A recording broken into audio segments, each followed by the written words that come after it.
কোরআনে স্পষ্ট আছে, নবীজিকে আল্লাহ বলছে, বন্ধু মনের ইচ্ছে মতো যে চলে আমি পরিষ্কার তার ব্যাপারে আপনাকে জানিয়ে দিলাম, ইনহুম ইল্লা কাল আনআম, তারা আর কিছুই নয় শুধুই জানো। একেবারে স্পষ্ট কোরআনের আয়াত, এরা আর কিছুই নয় শুধুই জানো।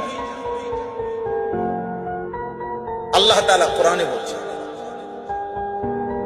ওয়াত্তাবাআ হাওয়াহু ফামাসালুহু ফামাসালিল কালব, যে মনের ইচ্ছে মতো চলে, আল্লাহ বলে তার দৃষ্টান্ত কামাসালিল কালব, কুত্তার মতো।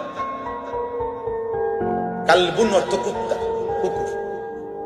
কামাসালিল কালব, কিসের মতো? কুত্তার মতো। এজন্য আমি তো সাফ বলি, আল্লাহ ঈমানবিহীন জীবন কুত্তার জীবন, সেজদাবিহীন জীবন কুত্তার জীবন। যে কপাল সেজদা দেয় না, ওই জিন্দেগি কুত্তার জিন্দেগি।